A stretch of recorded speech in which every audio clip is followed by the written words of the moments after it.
So, in struggling to figure out what your passion and your purpose is, she asks, is that a generational thing? The life you're looking for is on the other side of the risk you're not willing to take. Hey, everybody, welcome back to the Unfulfilled Achiever, where we talk about our experience achieving success but still feeling like something was missing. Hey, buddy, it's Melanie Desir, Justin Wendell, back again, episode number 4. It's December 1st. That's Yeah, I'm not crazy. sure where the year went. It's crazy to even think that we're already in December. Uh, it's just flown by. It's flown by. What are your plans like for the rest of the year in this last month? Anything major that you want to make sure you hit hard before we get into the Well, I holidays? did commit to hosting Christmas, so I should probably decorate. We'll start there.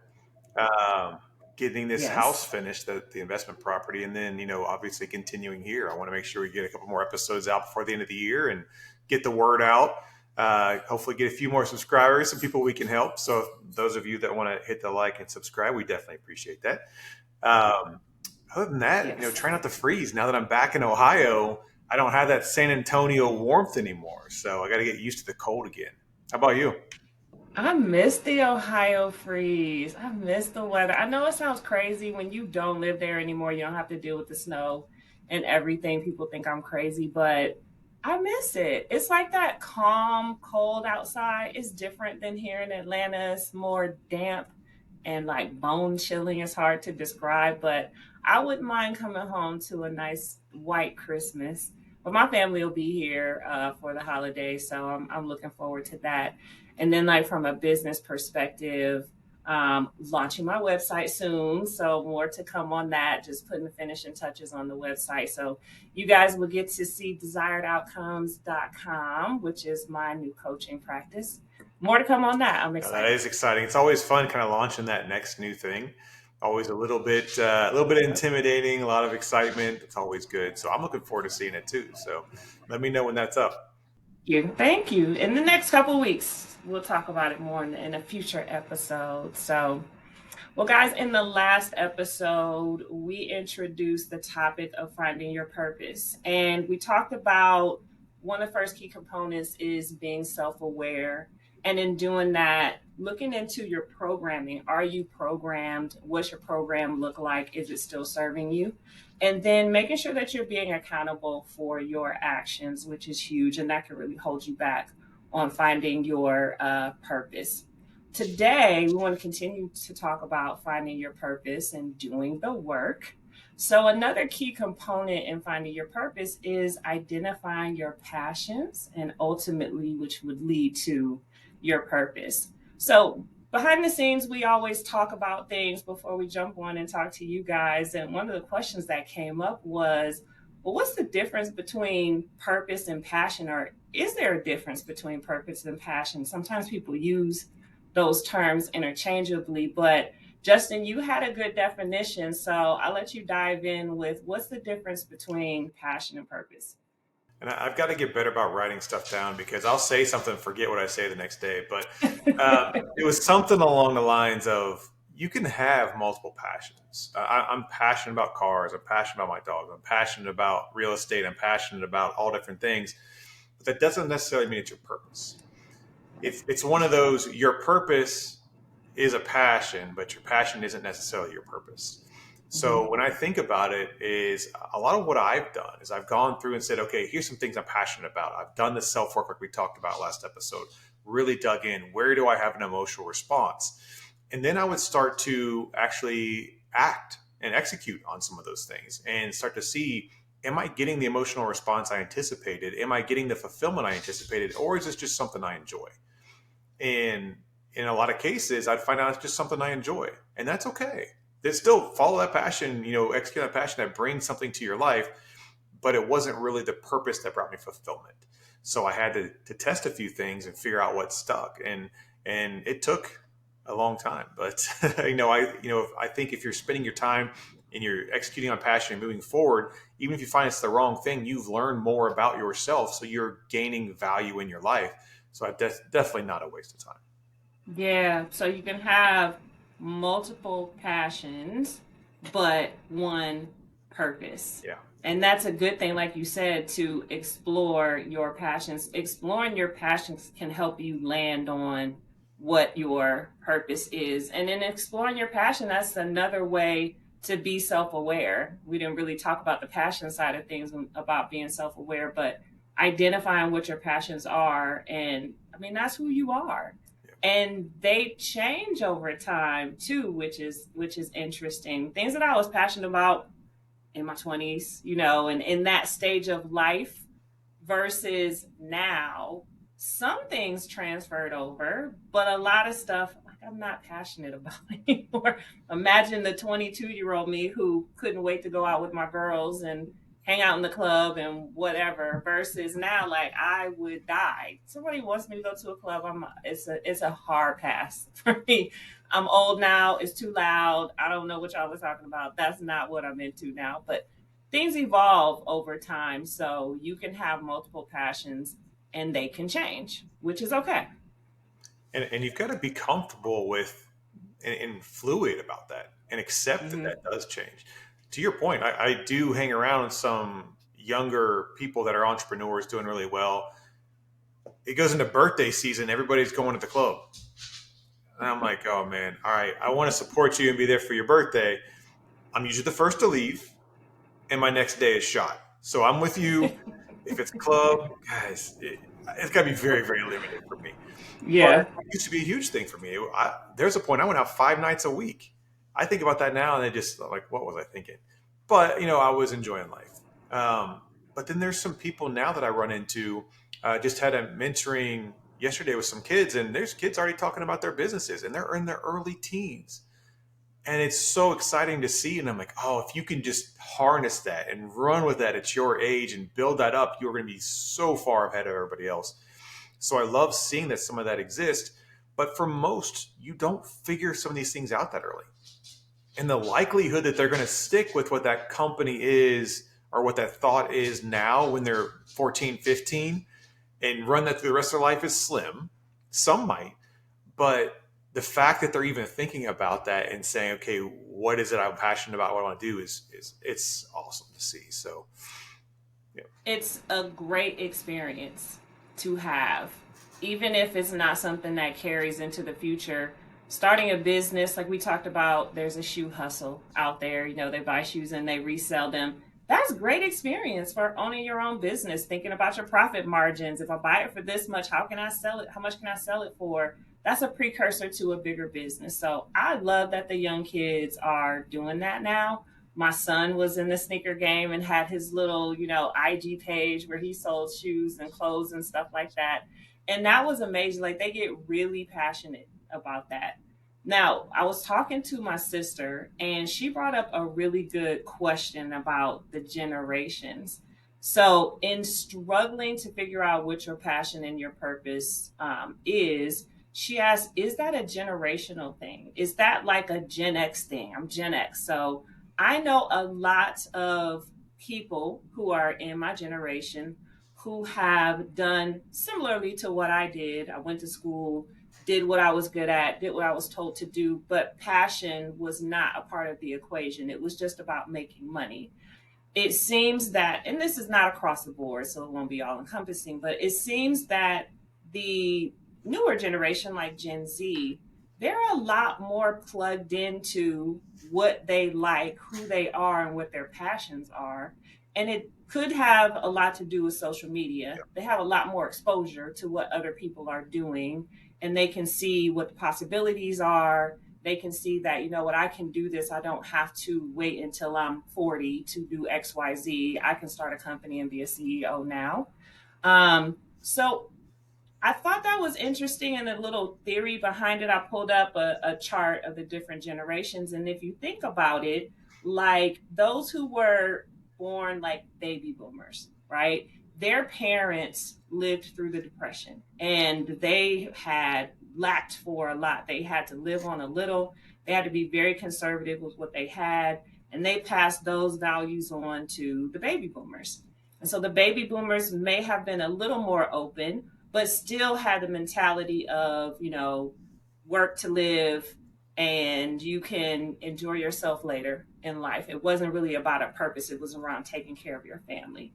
The baby boomers, you know, were the precursor to or the parents of the Gen Xers. So each generation, it seems, may have loosened a little bit around what it was their purpose was. Gen Xers may have been more purpose driven than the baby boomers, but the Gen Xers now have had the Gen Zs, and the Gen Zs have evolved even more to be more purpose and passion driven than the previous generation. So I thought that was kind of interesting. What are your thoughts on that?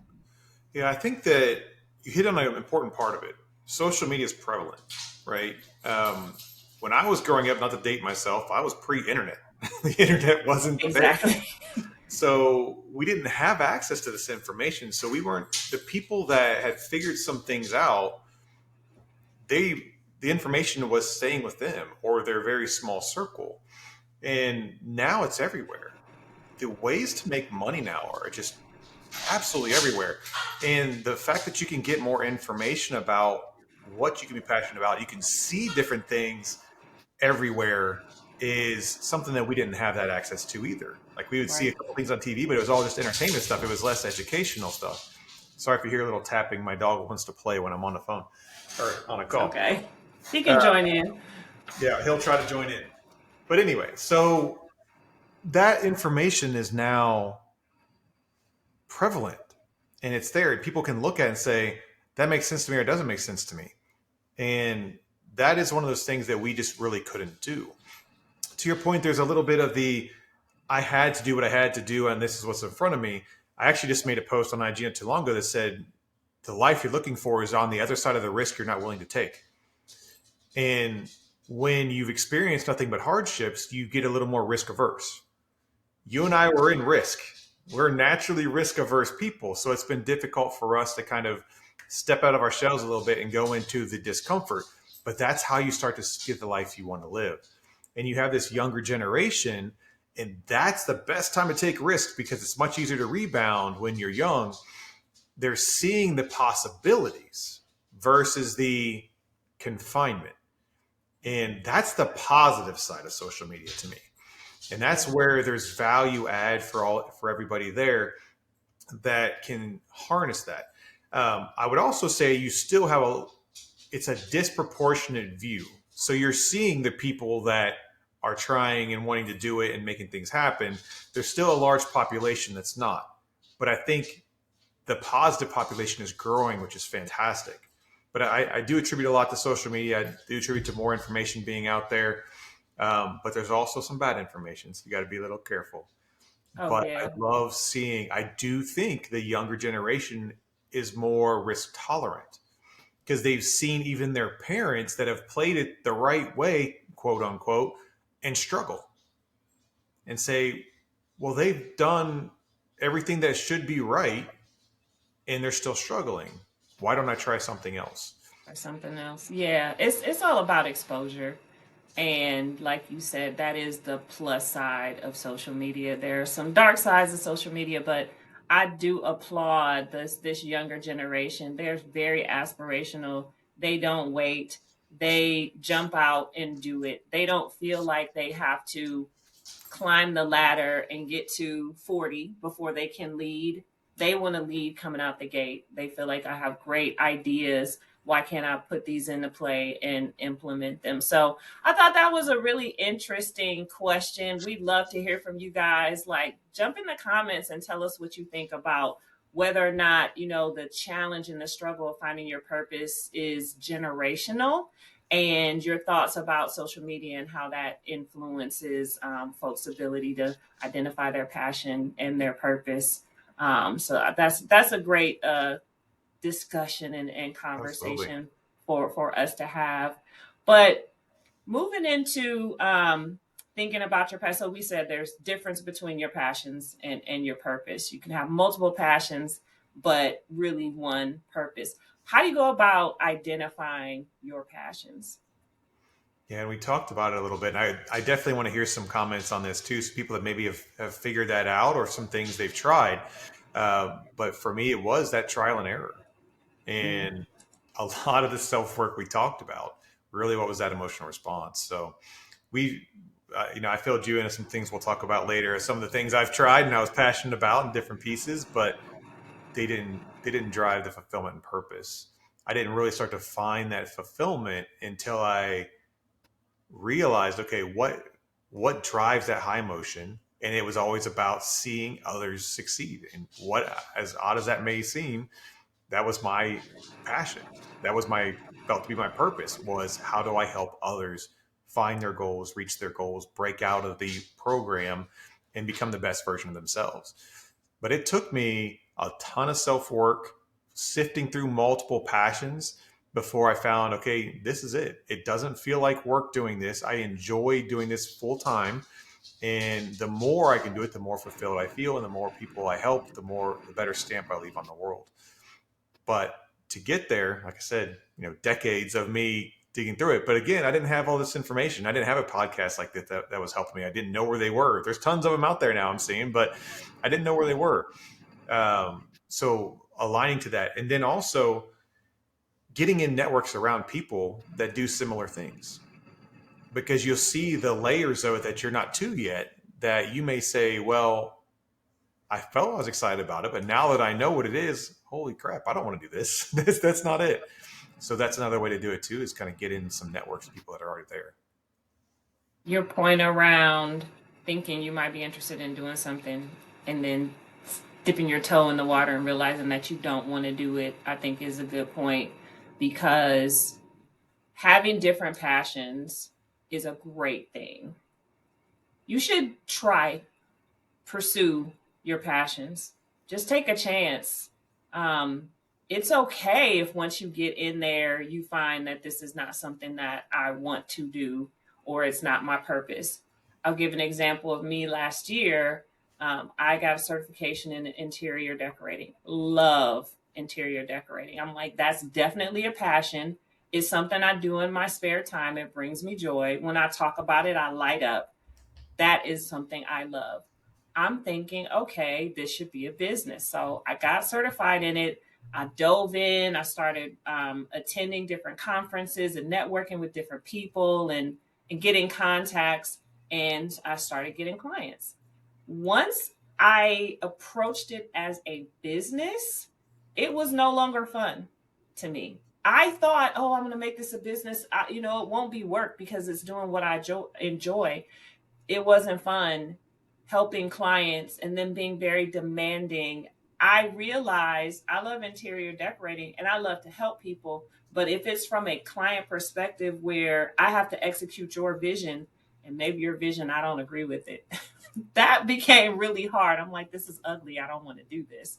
So that's an example of pursuing a passion, realizing that it wasn't my purpose and being able to pivot. It wasn't a bad thing. I don't feel like I wasted my time. I learned a lot in attempting to build that business that I'm carrying into building my coaching business. So don't feel like you ever waste your time if you go down a path of pursuing a passion and it doesn't work out. These are all lessons that you take along the road that ultimately lead you to what your passion really is. No, absolutely. And sometimes that passion is purpose adjacent. So it's in the same kind of ballpark, but it's not the direct thing you were thinking about. Mm. So this isn't necessarily the purpose, but on a passion line, like I went to school for architectural engineering and I love designing houses. I loved all that. Now I'm doing real estate investment and rehab and all those different things. And I thought my purpose was, because when I grew up, I lived Section 8. I had, lived in lower income areas. And I thought my purpose was going into some of these areas, rehabbing the homes, restoring them, helping the community, all those things. And I still enjoy doing that. But as I got into it, I'm like, this is not exactly what I thought. There's a lot of things in here that I'm not huge on, but I'm still gonna chase it. But what I realize is it's the helping of the people that was the purpose part of it. Not so much the homes and building the homes. That is one part of what I can do to help, but it's the helping the people that was actually on the purpose side. Yeah. Taking something away from that experience puts you on the path of what you really enjoy. And you won't know unless you try. Right. So taking a moment to think about what your passions are, write them down, make a list, and then figure out, how do I jump into it? How do I just immerse myself in that experience? And what's my response to it? If it's a good response and it feels like it's something you want to pursue, we'll continue to do that. There are going to be some other passions that are just things that you like to do on the side. Maybe they're just hobbies, and not something that you definitely want to pursue as a purpose. But you have to take a step and have those experiences if you want to ultimately figure out what your purpose is. And I think we mentioned before that your passions and purpose evolve. That was definitely true for me when my son was younger and in elementary school. Being a mom was my purpose. My job was a means to an end. So I had a great job. It was very flexible. I chose that role in internal audit specifically because I had a lot of flexibility and I felt like I could still contribute and be fulfilled at work. But I was able to leave at 4:30 so I could get to daycare and I could do what I needed to do as a mom at home. And I could be the room mother and attend his events and things like that. As he grew and became more independent and didn't really need me as much, I found myself moving out of that purpose and focusing more on things that were important to me. And so you have an evolution of what your passion or your focus might be, and that's okay. I think sometimes people get frustrated when they feel like, oh, I found it. This is what it is. And then they may start feeling or being pulled in a different direction or feeling disenchanted with what they were focused on. Life is all about change. The only thing that is constant in life is change. And so you have to be comfortable with embracing the change and being able to pivot in a different direction when you're being pulled to a new passion or in the direction of a new purpose. Yeah, back to the conversation about the kids I was mentoring. It's extremely rare for your purpose to show so early on because it does evolve. I mean, to the same point, at one point in life, it was to never be broke again, to make sure I could always have food on the table, to make sure I could, have a reliable car and get to work and do all these things. Then it became I wanted to be an executive, and then it became I wanted C-suite, and then I realized those weren't fulfilling at all, and I had to find what fulfilled me. So I think you have to embrace that change. You have to be to look at it and say, maybe I'm struggling to find what that large overarching purpose is, like what my impact on the world is. But maybe it's because where you're at today, and that's okay. Focus on what you need to accomplish today and then allow the evolution. And I think there's a lot of people that struggle with, why don't I have it now? And why isn't it happening now? And the more pressure you put on yourself, the harder it's going to be to get in touch with what the reality is, because you're creating a lot of that negative space and it becomes more difficult to identify. So be patient with yourself, keep checking in, and then understand that it goes through that evolution.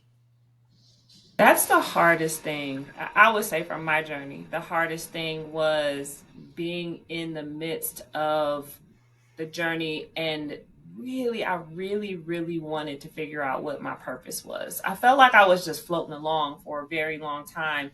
Instead of me driving the car, I was just in the vehicle. Things were happening. I didn't feel like I was in control. And I knew that if I figured out what my purpose was, then I felt like I could take control. So I spent, I would say, the better part of my 20s and 30s chasing, trying to figure out what the passion was. And to your point of being patient, I didn't have a choice. I had to be patient. I felt like it would come at some point, but it was very frustrating. Now that I'm at a point where, like you, I've realized I'm a helping professional. I understand that everything that I went through brought me to this point. Had I not gone through those different levels and climbing the ladder and having different experiences in corporate, I wouldn't be able to step out and be a coach and be able to help people with those experiences because I wouldn't have gone through that myself. So sometimes you have to understand, and to your point, you have to just be patient and let the universe work out what needs to happen to get you to your purpose. And even if maybe you know what it is, let's say you figured it out. I've got my passions, I've done the work, I know what my purpose is. Then you have like the anxiety of how do I get there? How do I get to? I've got this vision, I see what it is. How do I get to it? I think you just need to put one step in front of the other on a daily basis and allow the resources to come to you. I heard a quote that you have everything you need to accomplish your goals. All you have to do is have the desire and put yourself on the path on a daily basis, and the resources will come to you. I think that is so true. You can totally stress yourself out trying to figure out where am I going to get this and where am I going to get that to the point where you just give up. And that's not what you want to do. And it's so hard to just have that trust that you have what you need and that it's going to work out. The reality is, and this is where I've struggled the most, and I've said this, is imperfect action trumps perfect inaction. And when you want perfection and you constantly just sit in a holding pattern trying to figure out perfection, you never take that first step. You're not truly going anywhere. But if you're willing, to your point, just take that first step, it'll lead to the next step. It'll lead to the next step. And before you realize it, you're going to be where you are looking to go. And it may actually be slightly different than what you thought, but it's where you're intended to go. But taking that action, being willing to take that first step, and the bravery is the thing I'd add on top of the desire. You got to have that bravery just to take that step. And then once you do that, things will start to unfold. And I think that's a difficult lesson, but so critical because it actually is easy. You don't have to take a leap, just take a step. One step.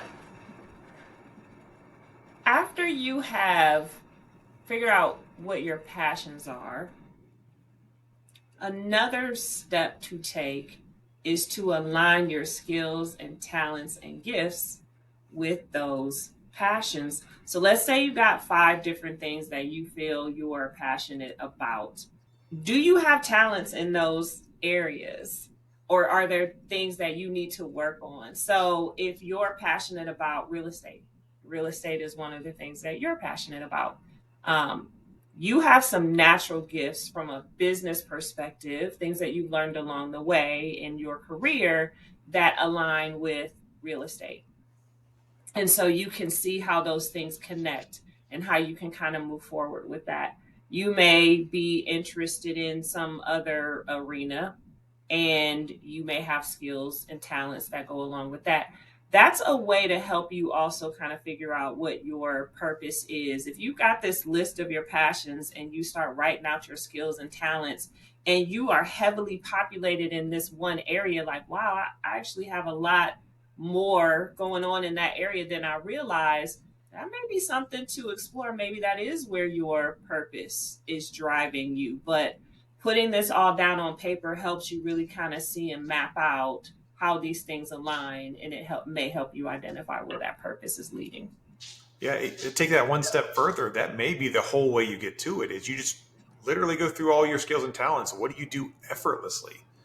And Mm-hmm. that may point you there versus trying to say, I think this is my purpose. What talents do I have it around it? Which I think is still a very good exercise.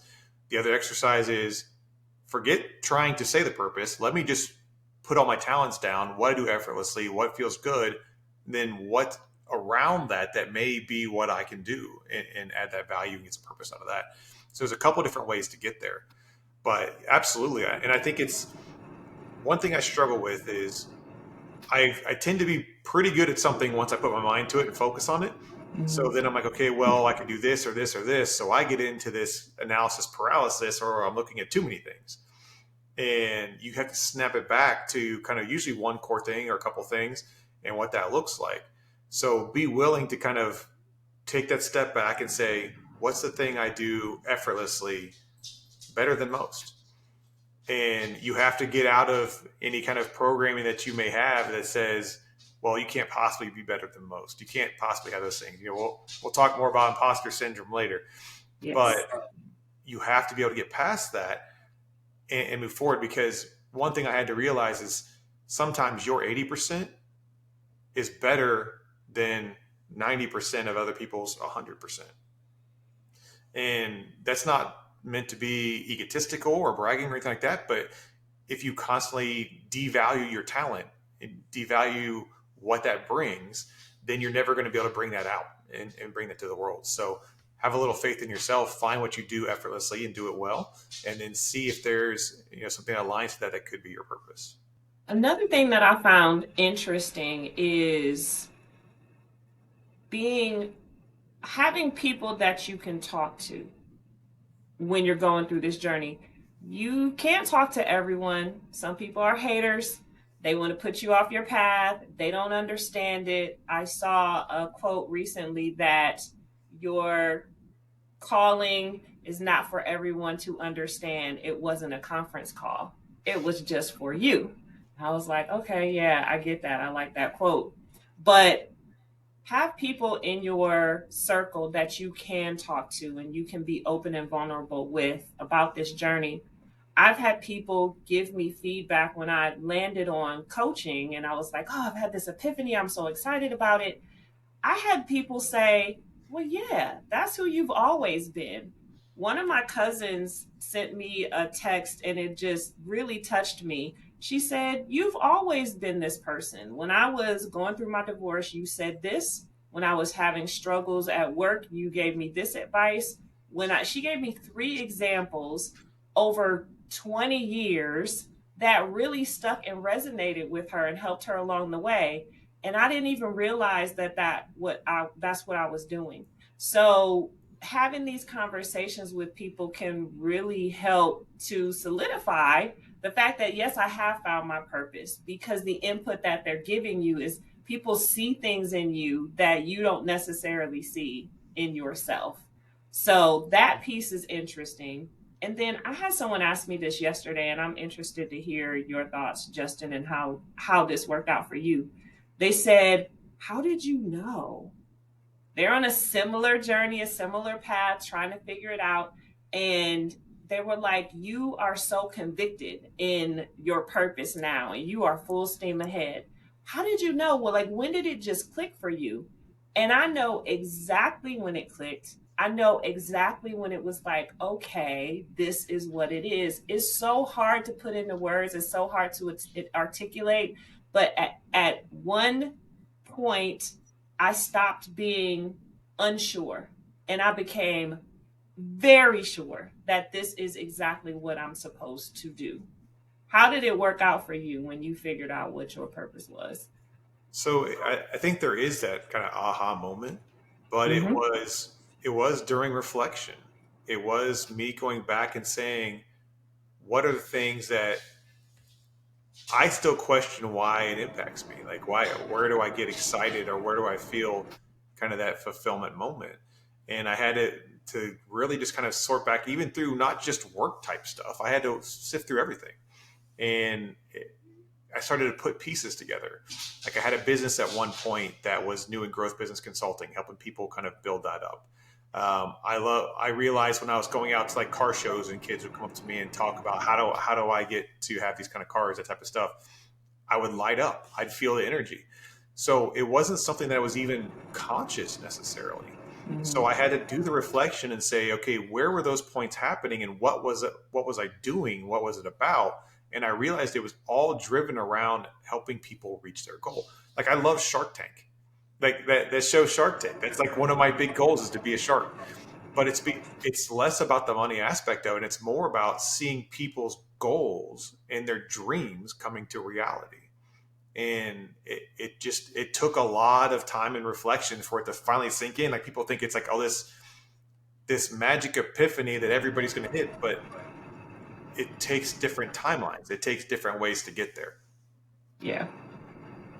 It's definitely different for everyone. You'll hear us say this throughout the conversations, finding your passions, aligning them with your skills and your talents, and that helping you to figure out what your purpose is. These are elements of the process, but how you get there is going to be unique and organic for you. So, talking to other people and understanding how they got to the point where they had the epiphany or the aha moment is great, but you have to just take the steps and put in the work to figure it out for yourself. So, I think it's really helpful to have those people to talk to, but don't get frustrated when the way that it worked for them isn't necessarily how it's going to work out for you. Make sure you're giving yourself grace and being patient, because this is a journey. It's not something that happens overnight, by any means. No. Um, so, in wrapping this all up, one of the things that we want to talk about from a homework perspective, I know you're probably thinking about, how do I figure out my passion and purpose? Let's take everything that we talked about in this episode and pull it together for a task for you guys. Write down the list of your passions. Evaluate how you feel about each one of them. Like, what's your emotional response on those passions? Do you light up when you think about or talk about certain things on the list versus other things are nice and you enjoy them, but you really, really respond to, a certain thing on the list? And then map out how and where your skills, your talents, and your gifts align, and see how those things support and maybe funnel you to one thing in particular, which might be where your purpose is. So take time to go through that exercise. I think that would be helpful to you guys. And then please share your comments. We talked about the generation gaps and how it seems like certain generations struggle a bit more than others. We'd love to hear your thoughts on that. And then, if you've actually found your purpose, if you've done the work and you've landed on it, we'd love to hear about how that happened for you. What was your process? We'd love to hear that too. That could be really helpful to those of us who are still kind of going through the process. Anything you want to add there, Justin? I'd love to see some comments about the last homework too. Who actually did it? Who spent some time to figure out and do the self work and kind of Yeah. the reflection? And what was your experience? I think what I would tell people that when I started, it was difficult. Too many distractions, too many things, and be patient with yourself on that if that's what the case is. But I'd love to hear some comments about who actually did that and kind of what the results were. Exactly. Good point. Well, we've come to the end of another episode. I hope you guys enjoyed it. We always enjoy sharing our experiences and talking to you guys. Again, like and subscribe to our channel so you can hear about when we release new things, and more to come. We actually have some guests lined up, so we're excited to bring some folks on to talk about some things. So we'll talk about that more. Until the next time, y'all be good. Thanks, everybody. Bye.